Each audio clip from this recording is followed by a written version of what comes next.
Assalamualaikum. Aurat ada 3 macam ya. Ada aurat di dalam sholat, aurat di luar sholat. Kalau aurat wanita di dalam sholat, maka yang harus ditutup adalah sekujur tubuhnya, termasuk telapak kaki, kecuali wajah dan telapak tangan. Kecuali wajah dan telapak tangan. Telapak tangan boleh dibuka, dhuhran wa batnan, punggung dan perut boleh dibuka. Cukup begini, Anda kasih staples, aman sudah. Kelihatan boleh tangan. Ini nggak harus ditutup. Ada sebagian yang salah, ini harus ditutup. Dhuhran wa batnan. Wajah, nih. Maka ketahuilah sampai dagu. Maka dagu bawah ini harus ditutup. Selagi Anda mampu. Tapi jika ternyata Anda itu, semoga sehat semuanya.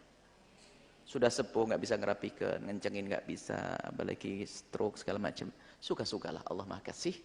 Di dalam madhab lain seperti madhab Imam Malik, tidak setegas, tidak sekeras, tidak sekencang madhab Imam Syafi'i. Jadi sebisa mungkin Anda di dalam sholat, ini dalam sholat.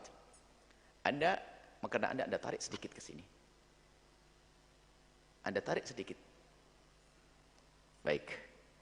Orang awam yang memang susah makanannya dan sebagainya, ya harus berusaha. Ini harus ditutup, dagu ini. Kemudian leher ini kalau kelihatan, aurat dalam sholat itu yang dianggap dari atas dan dari samping. Anda seorang laki-laki, misalnya lagi begini kok kelihatan pusatnya, bahwa pusatnya kelihatan di balik rongga bajunya, batal sholatnya. Karena aurat tidak boleh dilihat dari atas. Tapi kalau dari bawah nggak apa-apa kelihatan. Misalnya ada orang sarungan dari bawah kelihatan, nggak batal. Dari bawah auratnya. Baik bagi wanita dalam sholat. Seperti itu. Atau dari samping. Kalau dari samping kelihatan, batal. Dari bawah tidak. Nah, hati-hati dengan mekena potongan. Mekena potongan, kalau tidak bertangan, ini biasanya begini langsung kelihatan. Anda batal sholat Anda. Anda tahu bakal kebuka mekenanya.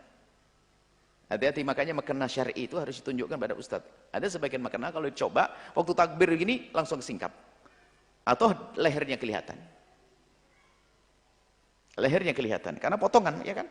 Kalau potongan gini, ngablak sini. Lehernya kelihatan nih. Hati-hati. Yang sudah terlanjur beli mekena potongan, maka yang rapat dalamnya.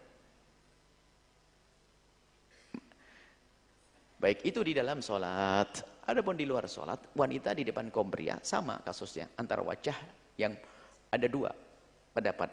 Wanita di luar sholat di depan kaum pria yang bukan mahram, atau di depan kaum pria yang mahram dan saudari-saudarinya. Anda sebagai seorang wanita di depan laki-laki yang tidak ada hubungan mahram dengan Anda, laki-laki lain.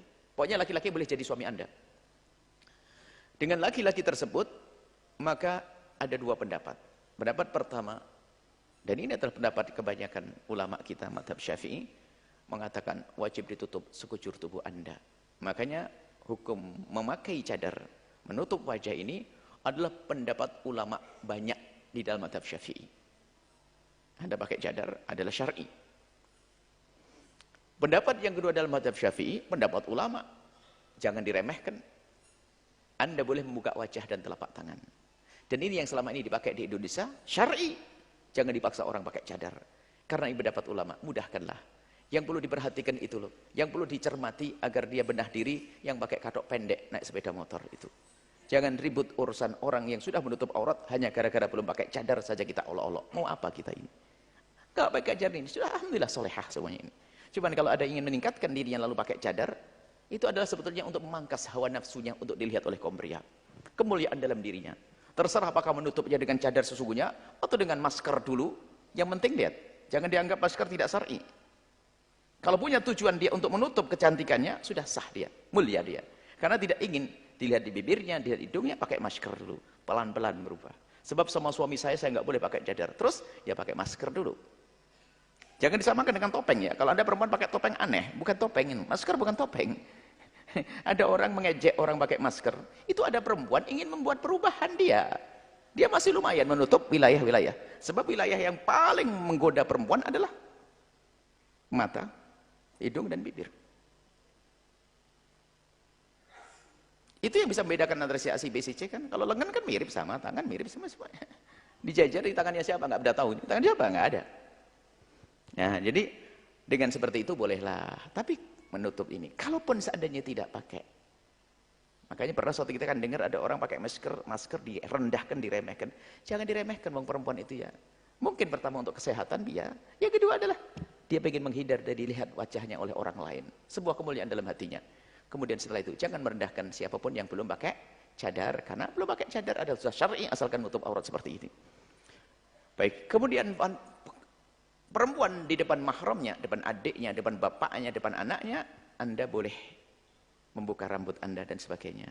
Kelihatan lengan Anda boleh. Antara pusat dengan lutut. Itu kalau Anda bersama mahram atau wanita dengan wanita. Tapi kalau Anda dengan orang lain, ibu yang solehah, haram membuka kerudung.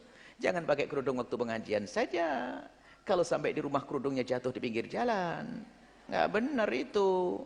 Biarpun di rumah Anda, jika ada tukang yang kerja di rumah Anda, atau orang yang bekerja, mereka orang lain, nggak boleh kelihatan rambutnya.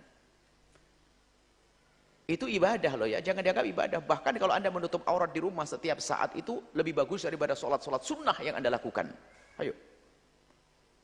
Kenapa? Menutup aurat hukumnya wajib. Pahalanya lebih gede. Sholat duha dan lainnya adalah sunnah. Ada orang lihat rajin ibadah sunnah, tapi yang wajib ditinggalkan. Tutup aurat. Baik itu aurat di luar sholat bagi wanita. Kemudian setelah itu, kalau laki-laki antara pusat dengan lutut, dimanapun Anda berada. Dalam sholat sama. Dalam sholat aurat Anda, kaum pria, antara pusat dengan lutut. Itu fikih. Cuman kalau Anda pergi ke masjid jangan pakai fikih-fikih, harus pakai adab. Jangan sampai setelah ini besok sholat Jumat pakai kolor. Anda sakit namanya. Berarti Anda bicara fikih harus adab. Pakai baju yang bersih, yang rapi itu akhlak. Kalau fikihnya yang penting pusat saya ketutup, lutut ketutup, saya pergi ke masjid Allah Akbar khutbah Jumat. Pakai kolor. Ya begitu.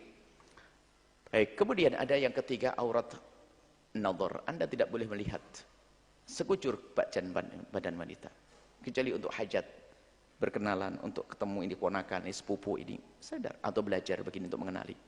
Wanita pun tidak boleh melihat laki-laki sekujur tubuhnya, kecuali ada hajat, untuk tahu, jual beli, untuk belajar. Belajar pun ada batasannya loh ya, kayak tadi yang kita sebutkan yang menanya, kalau sudah dalam belajar sudah mulai menghayalkan, oh bibirnya, oh hidungnya ustadz, oh pesek, oh. Kalau sudah mulai menyanjung-nyanjung itu sudah nggak benar, maka tutup mata. Tutup mata. Jadi memandang itu boleh wajar, tapi wajar. Kalau sudah mulai masuk, Anda sendiri tahu ukuran Anda. Siapa yang tahu hatimu? Hanya dirimu saja, kita tidak tahu. Tapi kalau hatimu sudah mulai ada perubahan, melihat seorang perempuan, mula-mula melihat wajahnya dalam obrolan seorang laki-laki dengan perempuan, melihat wajahnya untuk dalam diskusi, wajar. Tapi kalau sudah mulai, ajib juga ya. Nggak boleh lihat lagi. Tahu batasannya masing-masing. Seperti itu ya masalah aurat.